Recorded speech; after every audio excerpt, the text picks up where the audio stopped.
You share. Okay, now I'm going to shut up. It's all you. Did you make the speakers into co-hosts? So we have Ricky and Marie in right now. Oh, here's Luke. Okay.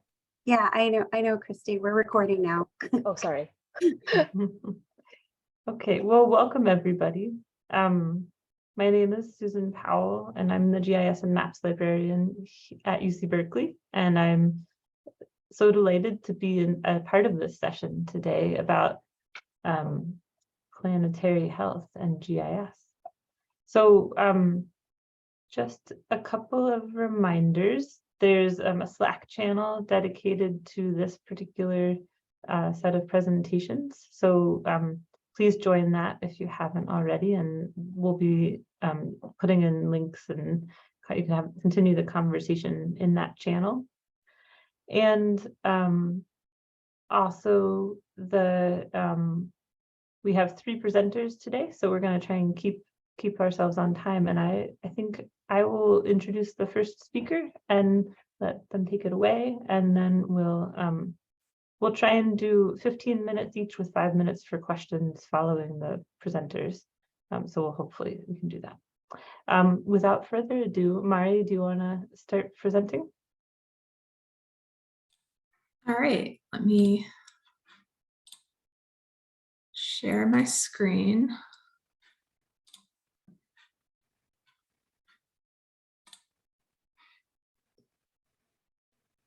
All right, are you guys seeing the presentation at full screen?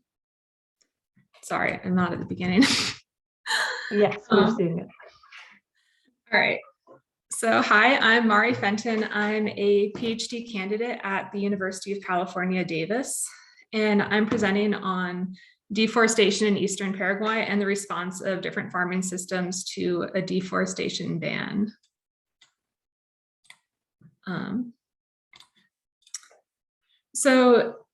Eastern Paraguay has seen really high rates of deforestation for the past few decades. And then in December of 2004, after this long period of high deforestation, Paraguay passed the Zero Deforestation Law, and this banned deforestation in all of Eastern Paraguay. So Eastern Paraguay is the region shown here. Can you guys see my mouse? Yes. Okay, I'm just out of curiosity. So it's bordered by Brazil, Argentina, and Western Paraguay.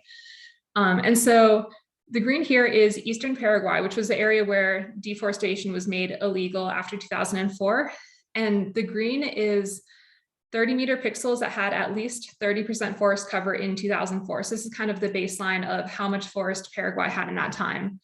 So after 2004, deforestation was supposed to be illegal, but it didn't stop. The red here shows area that was deforested between 2005 and 2010. So just after the law was passed. And then here it's progressing to the deforestation that happened between 2005 and 2019. So it really did continue at a pretty high level despite being illegal. But then if you look at the aggregate data of how much deforestation occurred each year, you do see that there was a slight drop in deforestation, or a probable drop in deforestation, after the deforestation law was passed. So the question that I'm asking in this analysis is, seeing that the data shows that deforestation did slow down after the law was passed, which groups changed their behavior after the Zero Deforestation Law and lowered their deforestation? And by the groups, I'm mostly interested in the different farming systems of Paraguay, because in this region, most of the deforestation is driven by agriculture. And Paraguay has a pretty wide range of agricultural systems. On one side, you have small farms, which an example is shown in figure A. And these tend to be not mechanized, more subsistence-oriented farms with fields either near the house or with easy transportation distance from the houses. And they produce a lot of mandioca, which is a staple crop in Paraguay. On the other end of the spectrum, you have a lot of very large-scale systems. And the main crop here is soy, and it tends to be mechanized and for commercial production. So image B is an example of this. And then another important land use in Paraguay is rangeland. So Paraguay produces a lot of cattle. And so I'm really trying to figure out, deforestation fell a little bit after the Zero Deforestation Law happened. Which group changed their behaviors?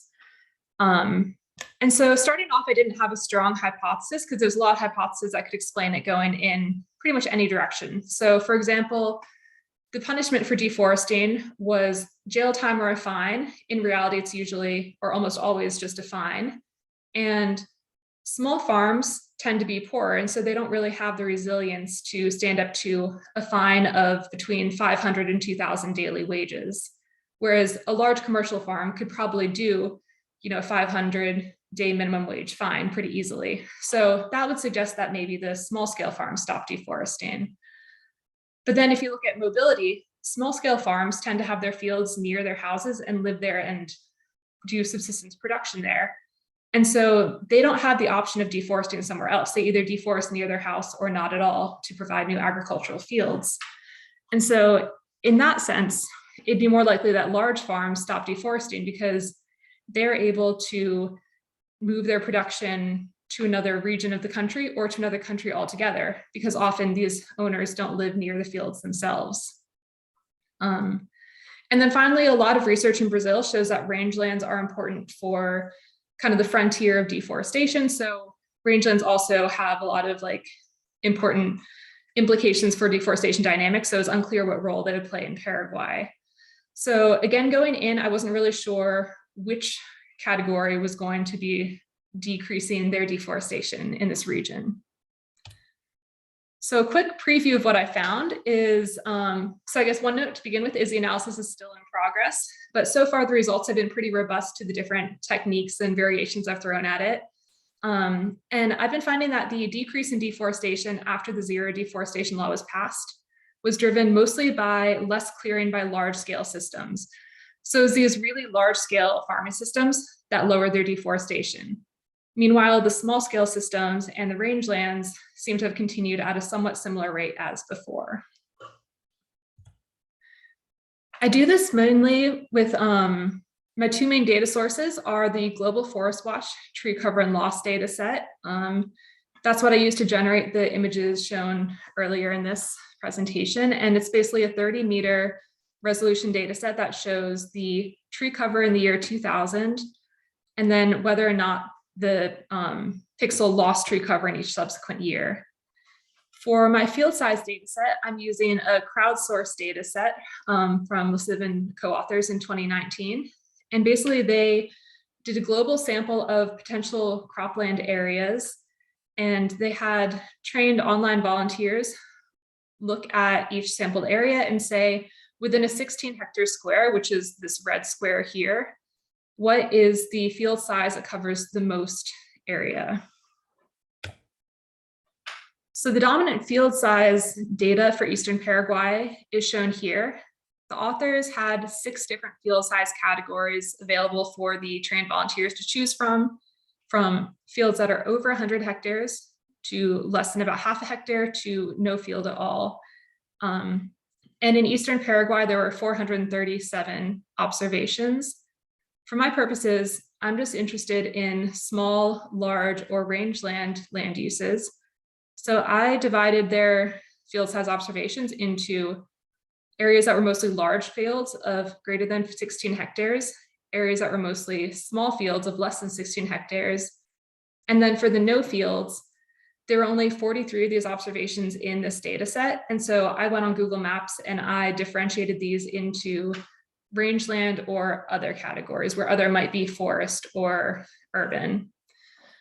And so this figure here looks at how loss occurred within the 16 hectare squares at each of these randomly sampled points for small, large, and rangeland land uses. And you can see that the red dotted line here is when the Zero Deforestation Law was passed. And it looks that here, large systems and possibly rangeland systems lowered deforestation after the law was passed. And so this is really just showing me what's happening at these very small sampled locations. I wanted to see if this would hold throughout all of Eastern Paraguay. And so to look at whether or not these patterns hold through Eastern Paraguay, I used a random forest model to predict which field size category, so small, large, or rangeland, would be found across the different regions, different locations in Eastern Paraguay. And then once I had these predictions, I looked at how loss actually occurred through time from the deforestation data set across these predicted land uses. And the next few slides are going to kind of walk through how the model is built up. So to start with, elevation was a very strong predictor of what type of field is going to be found. In general, large-scale fields are found in land with elevations over about 200 meters, and small-scale fields tend to be found below. And so this is just kind of an image of what is spit out of the model for elevation. The large scale systems tend to be more on the east in the higher elevation areas. The small scale systems tend to be in the more low-lying lands to the west. If I add in rangeland, the model tells me that rangeland, it tends to be found at the very low-lying areas, which in Paraguay makes sense because these areas tend to be seasonally flooded or along riverbanks. And so again, this kind of builds up the model a little further. Another variable that was very important in predicting what the land use would be across Eastern Paraguay is proximity to nighttime lights. So nighttime lights is a measure of the brightness of a location as seen from space at night. And so it's usually used as a proxy for economic activity. And so if you're looking at a city, you expect very bright nighttime lights. If you're looking at a town, you expect kind of low-level nighttime lights. And if you're looking at a rural area, you expect no nighttime lights. Excuse me. And so when I added this into the model, it improved the prediction quite a bit. And basically I looked at the maximum nighttime lights within 10 kilometers, within 5 kilometers, within 1 kilometer. And that's why you get these kind of like ring-like effects, which I'm working on better ways to model this. But it showed that if you're near any nighttime lights at all, you're likely to have a field, not rangeland. And if you're near a low-level nighttime lights, so a town as opposed to a city, you're more likely to have a small-scale field than a large-scale field or rangeland. So small scale is most likely near small towns. The next variable I added in was the soil group. And so the soil groups that are best for agriculture tend to be found in this kind of southwestern part of Paraguay. And so one change is pretty notable when I added this into the model is, if you see here, I just have elevation and nighttime lights, and there's a few locations that the model still thought might be good for rangeland. These all vanish once the model knows that this is a good agricultural area. And then in the north of the country, there's some pretty bad agricultural soils. So you see that the area for rangeland really expanded when the model knows that this area is not good for agriculture. The full model here includes some other variables. I also have the distance to a main road. For this one, it's showing that when you're very close to a main road, you're more likely to have very, very small, not very, very small field, but small field categories, which again makes sense since you have small towns along roads and small fields are near to where people live. As you get a little further out, so 20 to 40 kilometers out from the main road, you see a lot of large fields. And then as you get furthest out, you're most likely to see rangelands. I also include the ecoregion, which is Eastern Paraguay is divided into 3 ecoregions. And this kind of describes similarities in what species live there and kind of the characteristics of the diversity of that area. I included slope and aspect, so how steep the land is and what direction the land faces to the sun, and then whether or not an area is ever protected. And so this figure shows the predicted land use across Eastern Paraguay, whether the land is predicted to be small scale agriculture, large scale agriculture, or rangeland. In general, just from being familiar with the kind of country and what's going on where, I'm pretty happy with this prediction. I think it could be improved, as I'll talk about maybe in the next steps, in this southwestern region, which had relatively little input data, so it's not that surprising. But in general, this map seems like a good prediction. So, like I mentioned, I took the predicted field sizes, and then I looked at how deforestation occurred on pixels predicted for these field sizes throughout time. So all of Eastern Paraguay has a few billion observations, which is too big to generally run.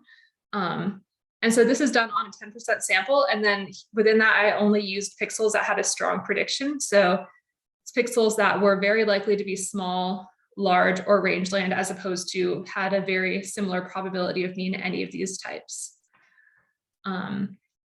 And so this really showed that when I use the point data I had, and then I try to map it out to all of Eastern Paraguay, the pattern that I saw before still holds. Zero Deforestation Law occurred in late 2004, where this line is. And we see that after the Zero Deforestation Law was passed, deforestation drops a lot in areas that are most likely to be large-scale agriculture. Whereas areas that are most likely to be small-scale agriculture or rangeland, we don't really see an effect before and after the Zero Deforestation Law was passed.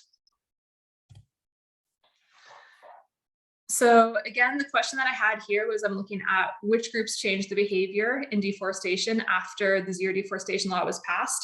And this analysis is showing that most of the change can be attributed to large-scale farming systems lowering their deforestation. Meanwhile, small-scale and rangeland systems didn't change very much. And I've run it a few different ways. I find similar findings when I look at logistic regression prediction instead of a random forest. And then I've looked at clearing sizes, and just kind of some suggested evidence from there also agrees with these findings. And I've also been looking at using alternate deforestation data sets. I guess some next steps I'm thinking of are improving the predictions. Like I mentioned, the southwest corner has some room for improvement here. And then also trying to replicate these results using different methods. And then within this, I'm really interested in how and where the deforestation from large scale systems slowed, and trying to uncover if I can figure out kind of the mechanisms driving it. All right, so that is all. Thank you. Thank you, Mari. I think we have time for one question. If anybody has one, feel free to unmute or type that in chat.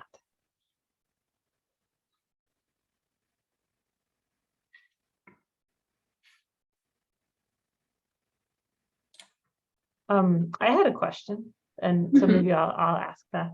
I'm curious if you've done any or found any studies or done any talked with anybody who's kind of done some social science research that might and how that might interact with your findings from the GIS work to see if there are kind of more anthropological or sociological studies of changes in behavior.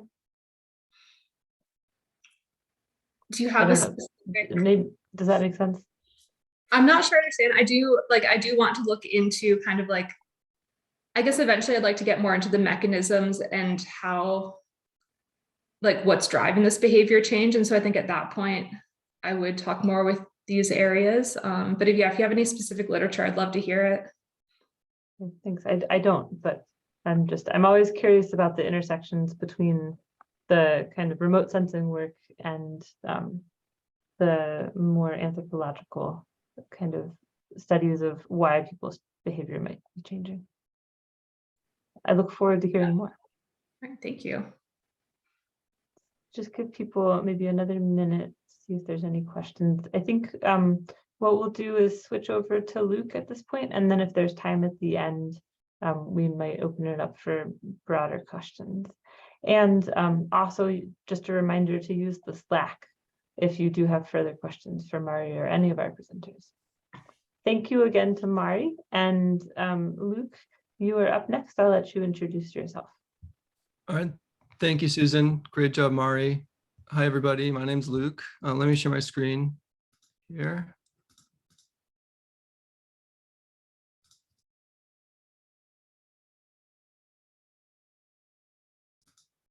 All right, are you seeing that? And are you seeing the? We're seeing the full, there you go. Yep. That's the presentation, not the notes, right? Yep. Yes. All right, thanks. So first I have to acknowledge the elephant in the room. As you may have heard, many of us academic workers are striking this week, myself included. GSRs, TAs, other academic workers were asking for cost of living adjustments, higher wages, rights for international students, and more. Those programs will increase the accessibility of graduate student research. It'll, I think, help the UC meet its diversity, equity, and inclusion goals, and increase the overall productivity of our research and our teaching. If we have less precarity in our funding and our month-to-month budgets, we can ultimately be better workers and better teachers and better researchers. So if you haven't heard about it, check it out. You can Google it. It's in the New York Times, LA Times. It's getting good press. So that's my plug. Now I'll dive into my work. We can talk now about crop rotation. So I study land use change. And I like to think of this within the field of land change science. There's land cover, which is like the actual physical surface of the earth. There's land change, which is how that physical cover of the earth changes over time. And then there's land use, which is how we humans interact with all of these kind of intertwined systems. And in the case of California, in the Central Valley of California, this is one of the most important agricultural regions in the world. There are more than 250 crop types. And the region generates more than $40 billion annually. And the whole thing is made possible by a precarious system of water reservoirs and irrigation canals. Okay, so I study for this project, at least in particular, the rice growing region of California. California actually grows 550,000 acres of rice, and it's a strong player in the global rice industry. We have high yields. We export a lot of rice. We also grow, kind of fancy higher end varieties of rice, short grain varieties of rice used for sushi, etc. But rice is one of the most water intensive crops in California. On the other hand, the rice industry also provides critical habitat for migratory waterfowl. So there are some trade-offs in thinking about the sustainability of these industries. Most of the time, California is planted in what we call continuous rice. This means rice every year, and it maintains high yields. However, pest and weed pressure is intense. And in California rice, actually, this crop region has the highest number of herbicide-resistant weed species compared to any other crop or region in the country. So crop rotation is being explored as one potential solution to the sustainability of the rice industry around the world. Crop rotation can increase agroecological diversity, which is known to improve sustainability. It can also lead to decreased pest and weed pressure, and it can also lead to increased yield. In California, however, there are multiple barriers to adopting rotation practice. And so one of my colleagues has actually done a survey of California rice farmers to better understand all of the different barriers to adoption. Out of this survey came a lot of great information that there are environmental limitations to crop rotation, there are resource limitations, there are economic constraints, there are cultural reasons why a farmer may or may not rotate. There's the wildlife habitat benefit of growing rice. There's also some incentives for growing rice provided by waterfowl lobbying groups, etc. But 31% of responses highlighted the importance of environmental limitations. And so my work really is focusing on this chunk of those barriers to adopting rotation practice in the California rice industry. Some of the feedback from this survey included language like, these are rice-only soils, these soils have poor drainage, There are restrictive layers that limit drainage. The soils have high salinity or high alkalinity. The soil profile is shallow. There are heavy clay soils here. The soil type is only known for growing rice. Some farmers tried to make row crops grow in those fields, but never achieved high yields. And these farmers, they're not kidding. Like this is real. These are some examples of soil types from this region. This region is known for having high clay, high salinity soils, soils with poor soil texture, soils with high pH and high sodium, for example. So we use some GIS methods, some spatial analysis methods to get at these major questions. We want to know how much rice rotation can occur in this area, or does occur currently, and where is that area? We also want to know what are the key soil variables that limit rotation, and try to make estimates for how much of the continuous rice area may be suitable for rotation down the line. So I'll start with the first question of these three. And to get at this question, we use a publicly available data set provided by the USDA. This is a 30-meter data set built with Landsat. And there's a typo here, I'm sorry. It's available from 2007 to 2021 now. So we actually have 15 years of data I'm including in this analysis. And this picture is an example of what one of those years of analysis looks like for the rice growing region. And so to clean up this data set a little bit, we add to it a field boundary data set provided by LandIQ, a private mapping company in Sacramento. And we use these field boundaries to exclude any pixels that are not within the field area. So if there are pixels on roads or outside of field boundaries, we exclude those. And then we reclassify everything inside of each field boundary to the dominant pixel type. That will mitigate some errors where there might be a few misclassified pixels within one field. And then we also focus only on the rice growing regions. This is really a rice-centric analysis. We include only the fields that were planted in rice once within this 15-year data set. And we end up with about 13,500 fields, about 700,000 acres in our analysis.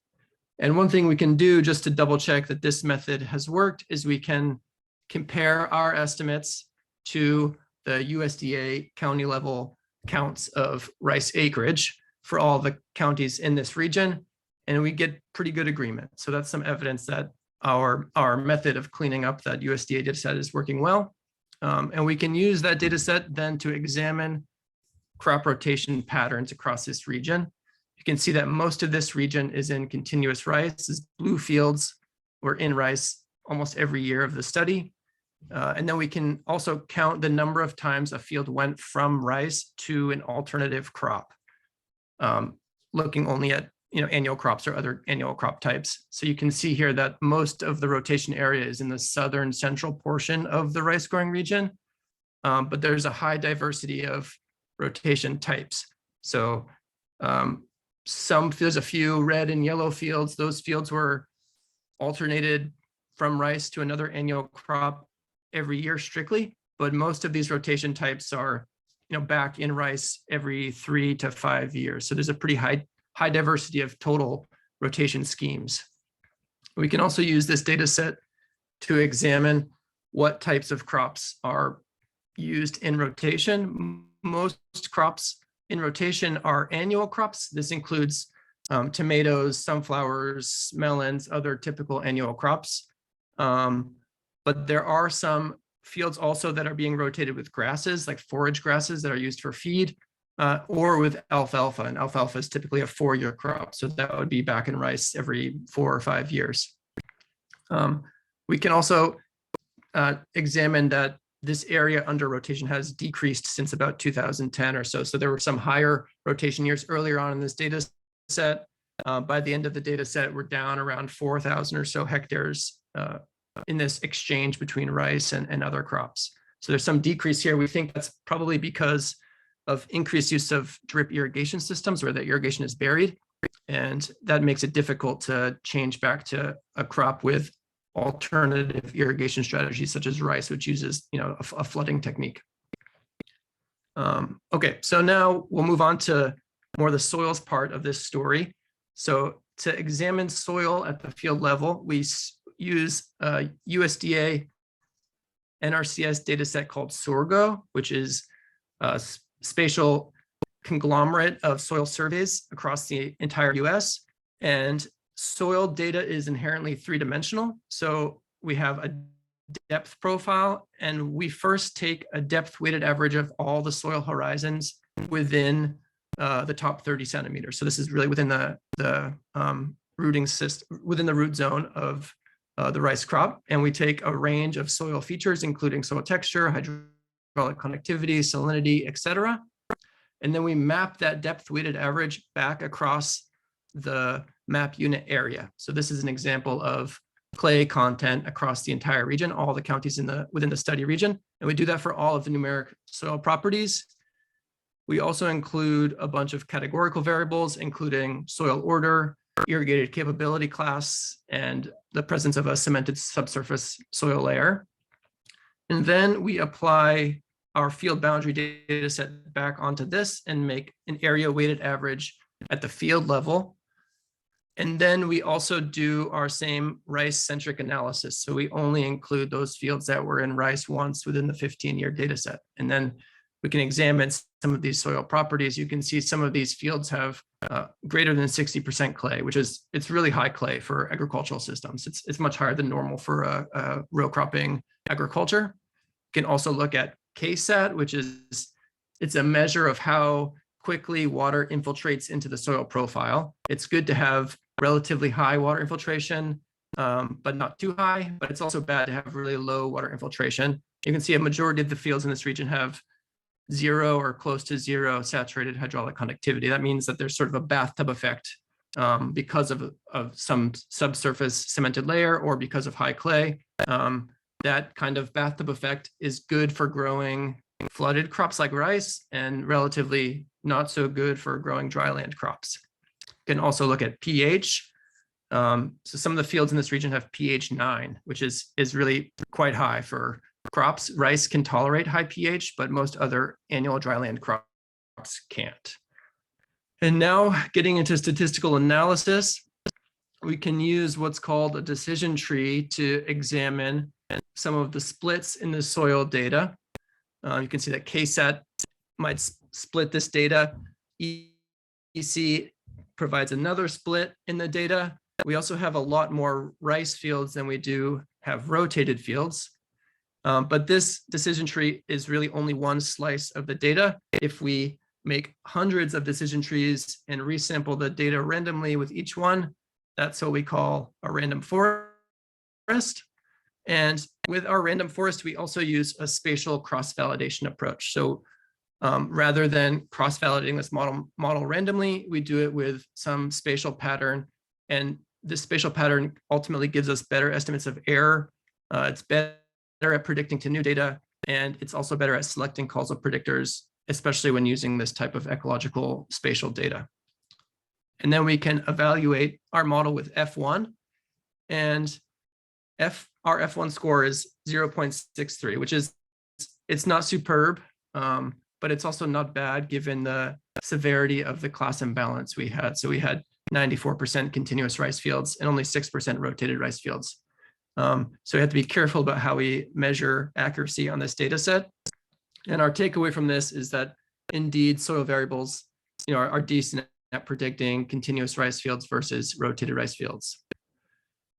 Another key objective of our analysis here was to determine which soil variables are most important.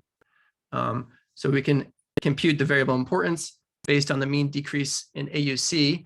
And this method shows that pH is the most important soil variable. Salinity, EC, and saturated hydraulic conductivity are the next two most important. Soil order is sort of less important. Another thing we can do is examine the partial dependence of the model on each of these important soil variables. So this is a figure showing the partial dependence of pH on Y hat, which is effectively the likelihood of a field being rotated. So the higher Y hat means the field is more likely to be rotated. A lower y hat means it's less likely to be rotated. And we can do that for each of these three most important soil variables. So that one is pH. Here is salinity. And we can also do this with KSAT. And ultimately, our goal is to understand how these soil variables affect rotation. And then we want to use them to select soil properties that have a higher likelihood of rotation. So we've chosen where pH is between 6.5 and 8, and where EC is between 0.5 and 2, and where KSAT is greater than 2. These are soil properties where continuous rice fields are more likely to be rotated. And we use this sort of manual approach to make estimates for how much of the rotation area can be rotated in total. So first, we kind of filter all of the continuous rice fields, looking for fields where pH is between 6.5 and 8. And there's about 70,000 hectares that meet that criteria. That's about 47% of the continuous rice fields in this region. We can also look at fields with salinity between 0.5 and 1. So about 50% of the continuous rice fields meet that criteria. And about 37% of the rice fields meet the KSAT criteria, so KSAT greater than 2. Fields that meet all three of these criteria are shown in blue, and the current rotated fields are shown in red. So there are about 17,000 hectares that meet all three of the criteria, and that's actually only 11% of the continuous rice fields. So we estimate that 11% of the continuous rice fields in this region could accommodate rotation using this sort of manual approach, a machine learning into a manual estimation of suitability for rotation. So in conclusion, this 17,000 hectare estimate it's comparable to the size of the decrease in rotation area since 2010. So we don't estimate that there's a large area that could be expanded into rotation beyond that, but that decreased area in rotation could accommodate rotations in the future. Oh, I'm sorry. There we go. We also acknowledge that there are many reasons a farmer may or may not rotate. This includes access to markets, market prices, policy, cultural factors, equipment factors, etc. Oh, I'm sorry. And this work also highlights the difficulty of diversifying modern high-yielding systems. Oh no, I'm sorry. And many current efforts are aimed at increasing diversification currently. Many of them focus on economics and hydrology. Our landscape analysis emphasizes the importance of including biophysical factors in this effort, such as soil type. And ultimately, our estimate shows that there's not a lot of the rice area that could accommodate rotation. And so we can use this information to better guide other efforts to increase the sustainability of our agroecological region overall. All right, that's all I have. I'm sorry I went a little over time. Thank you for listening. I'd like to acknowledge those in my lab, my funders, and those who've helped me learn how to do this type of analysis and learn how to program over my years as a PhD student. So thanks a lot. Thank you, Luke. I think we do have time for one question if anybody has one and would like to unmute yourselves and ask it, or you can put it in chat.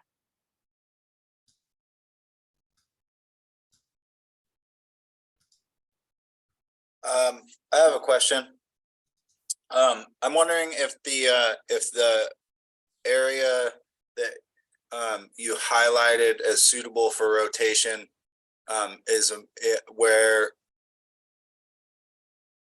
if there are broad patterns about the productivity of those soils for rice production, are they marginal? Are they really good? Is it a mixed bag? And then what is this sort of practical significance for agronomy, economy, or conservation of this that you see for your work? Good question. I can share again quickly. So most of those fields that we estimate that meet all three of the criteria most of them are close to the current rotation area. this region is known to have better, more productive soils overall, more productive at least for dryland crops. As far as productivity for rice goes, I don't think they're not significantly better at growing rice than the rest of the region.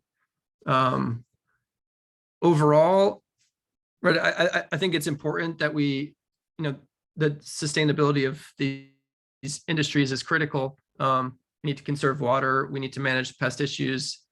We need to sustain livelihoods and feed people.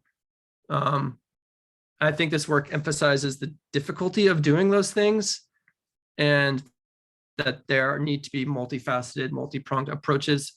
Rotation is one of them, but there are many other methods as well to increasing the sustainability of the ecological system and of the food system. So I hope that's a hard question. I hope I did all right. Thanks. Thank you both to Vincent for the question and Luke for the answer. And if you want to follow up, I'll just remind folks of the chat in the chat in Slack. So maybe Christy can put the link in there again. But I want to make sure we leave enough time for Ricky, our final presenter. So Ricky, without further ado, I'm going to turn it over to you. Thank you. All right, hopefully you can all see my screen. I can figure out how all this works. Yeah, so my talk's going to be much less technical, so I hope you all find it interesting. I always appreciate hearing about some of the work that other sectors are doing in ag.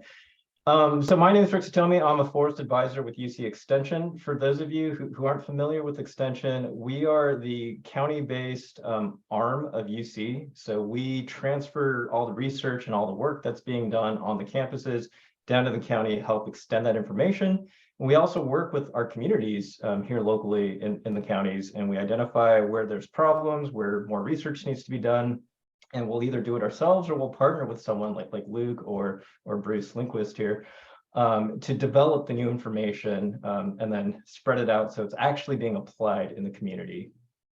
My area of expertise is in forestry and natural resources.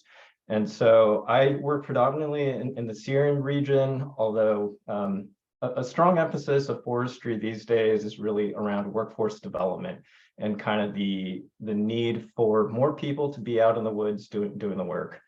To that end, GIS has been a big part of it.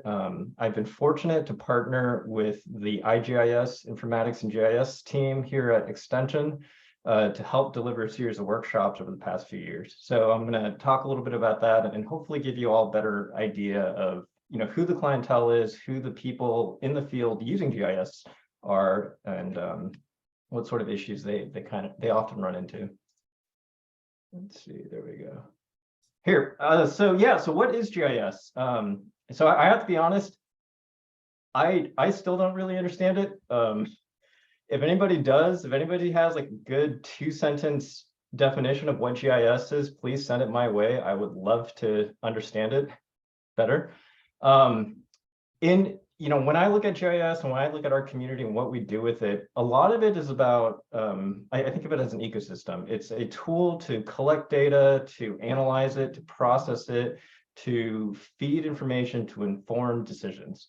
And so it can be done in a variety of ways. There are models that can be run. There is remote sensing work that can be done. There is, user end interfaces that can be developed to kind of guide how people interpret and use the different tools. So all that being said, within the forestry and natural resources space, I would argue that 95% of the population uses about 5% of the capacity of GIS. Probably the biggest use that we really work with are the data collection and the cartography aspect of it. The bulk of forestry work is going out, identifying what's on the ground, taking it back to the office, analyzing what you've been able to find, where the erosion issues are, where the pest issues are, where the hydrological resources are, and then developing a plan around protecting those resources while you manage for an objective.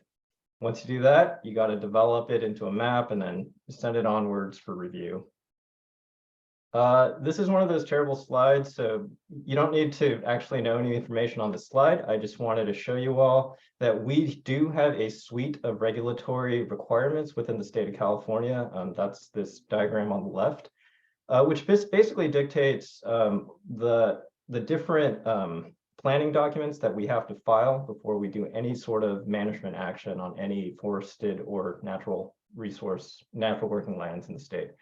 To that end, this table on the right, there are pretty much, this is just a sample, but there is a long list of map resources that need to be developed to comply with these regulations. And so you can see a lot of this is really about identifying what's on the ground and then also identifying what you as the manager is going to do to protect what's on the ground.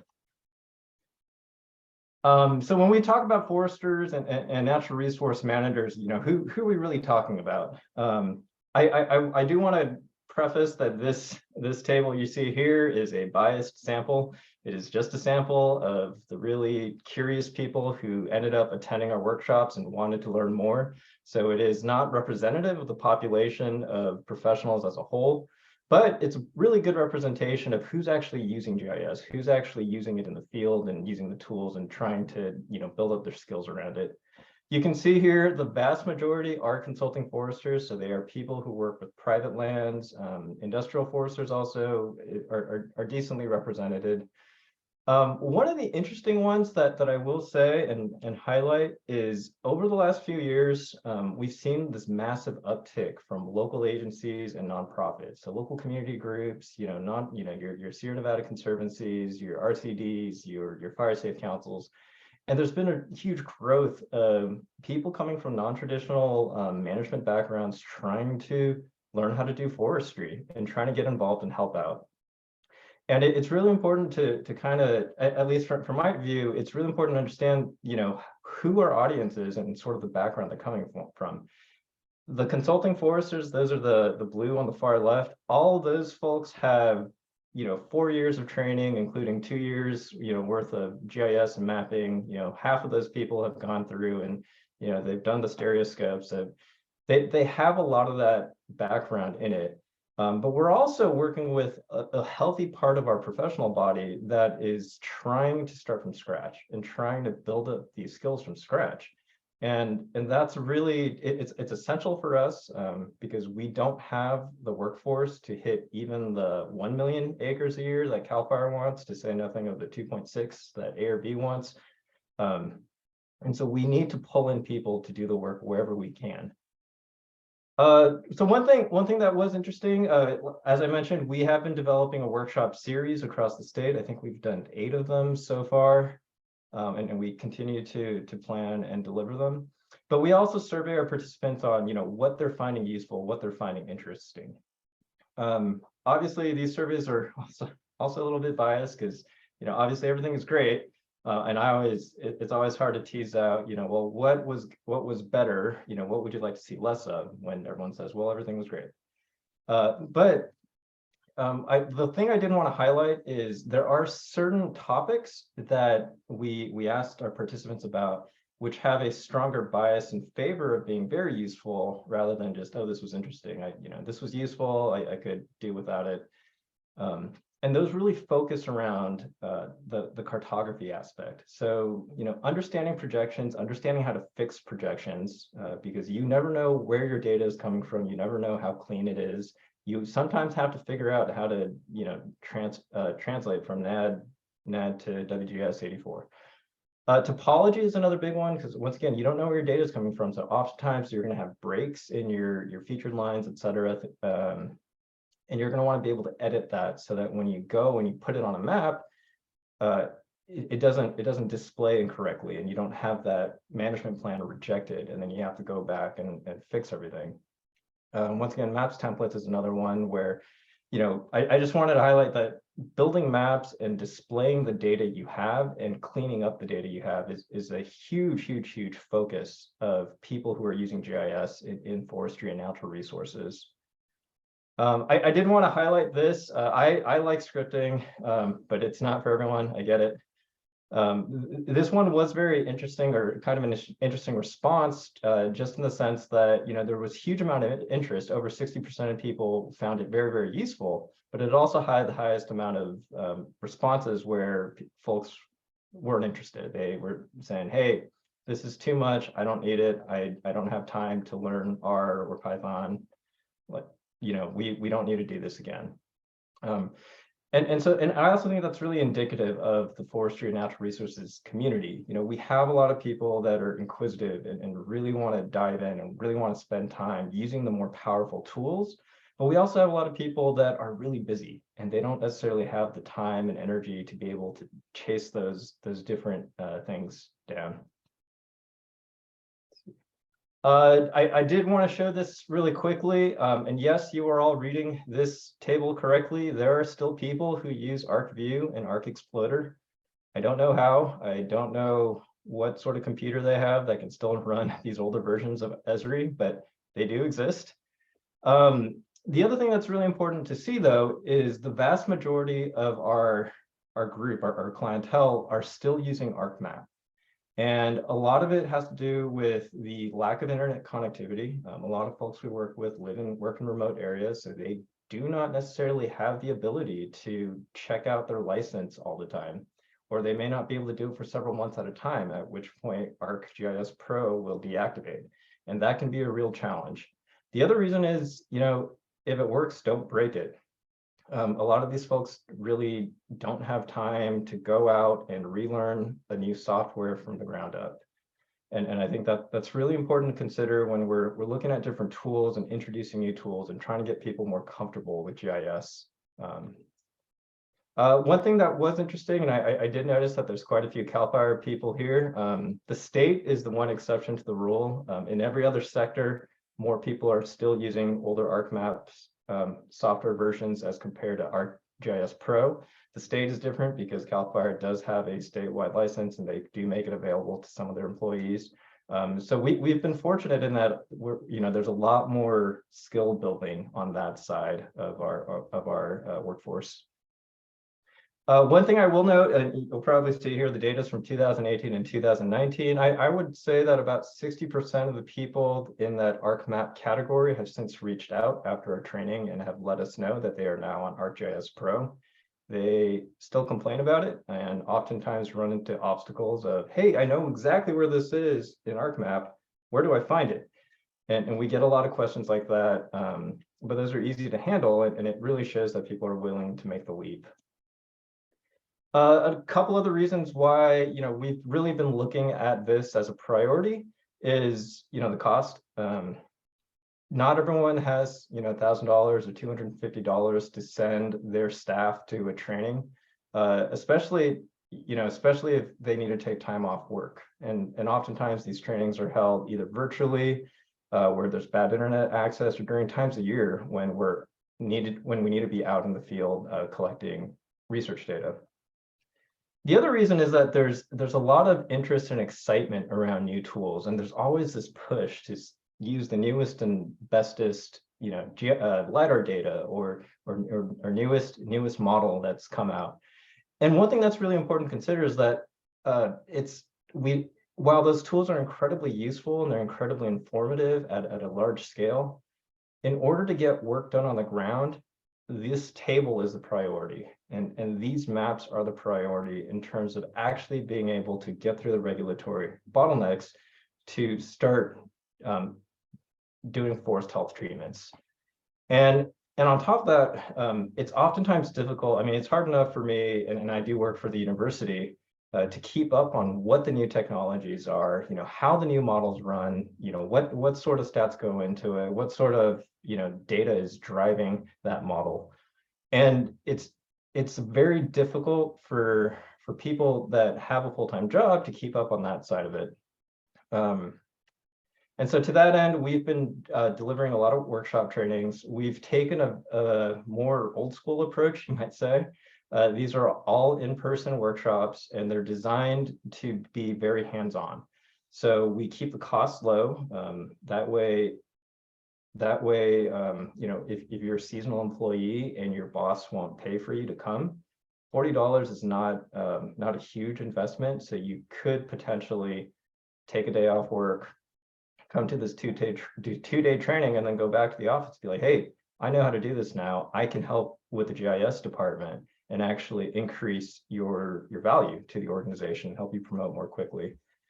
The other thing that we do is we keep it to a small class size. That way we have a good ratio of instructors to participants. You know, a lot of this is really personalized obstacles. Everyone gets hung up in a different part of the process when working with GIS. Most of you in the room, I imagine, know how to use, you know, Stack Overflow or use Esri's forum. But most of the people that we're working with don't think of this. They're not going to have the time. They're not going to have the energy to know what question to ask when they run into an obstacle. And so by having a really high instructor to participant ratio and also asking our participants to bring their own data, we can actually troubleshoot their problems directly. And in doing so, help them get more comfortable and make it seem a little less onerous for them. I think I'm running a little short on time here, so I'm going to try to speed through some of these so we can get at the more interesting parts. But we did get some feedback. This is mostly just for you guys to see. You know, once again, there's a lot of emphasis on cartography, on data collection, on just showing the data you have, you know, less so on the analytical side of forestry, well, of GIS, I should say. And you know, once again, forestry and natural resources are really weird. You've got people who, you know, it's a really broad mix of people saying, yes, more, I need more GIS, I want more advanced tools, I want to spend more time, you know, doing point cloud analysis. But you also have a ton of people who just want the basics. They just want to focus on the basics, get it down really well, and then move on with their day and get back out in the field. I did want to touch briefly today about some of the new applications of forestry that we're starting to see. Erosion mitigation, so that one has actually been around for a while, and it continues to be very good. You know, so this is essentially using LiDAR scans to create a DTM. It's really, really important, and it's actually this amazing tool on the coast where you have a lot of vegetation cover and it's hard to see things. But being able to get the DTM gives us a ton of information about the soil texture, about any erosion areas. You can see here, you know, you've got some slides here. You can also see here, that's an old skid trail. And so these are areas that need to be monitored and protected. Monitored and protected throughout the planning process. There are folks also using drones to set up guidelines. And so skyline logging systems, basically you need to fly a guideline across so that you can carry logs across a valley. And they're using drones to fly over and hitch it so you don't have someone lugging this big old cable down and up back across to the other side of the field. Vegetation treatment monitoring, once again, you know, using drones to look at optical differences between whether or not a treatment is working well, whether or not, you know, the trees are surviving. In California, we have reforestation standards, so we have to go through and reforest all of our treatment areas. And we also have to ensure the survival 5 years after the fact.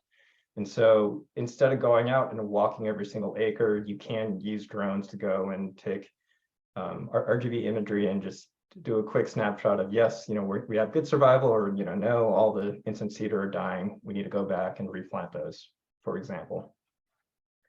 Inventory monitoring is another piece. So this is a fuel deck. You know, it's used to monitor how much fuel you have. With all the biomass and cogen facilities, it's important to keep track of what's coming in and what's going out.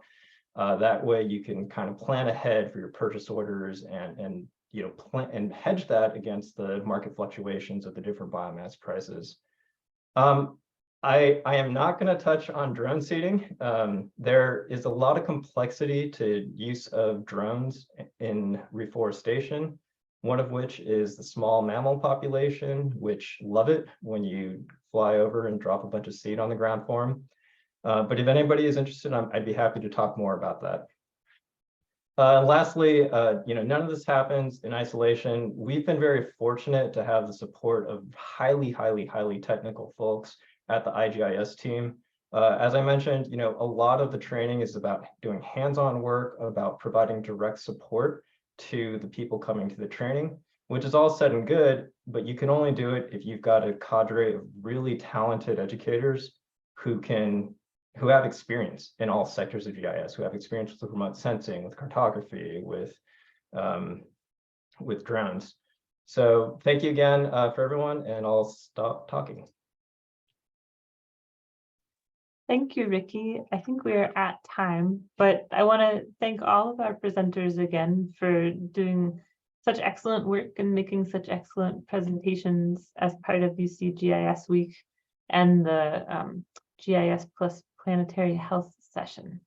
The next session in UC GIS Week is coming up at 2:30, and it's some lightning talks. So check out the Slack channels for the links for that and the UC GIS Week agenda as well. A big round of applause for all of our presenters again, and I'll see you all at another session. Thank you.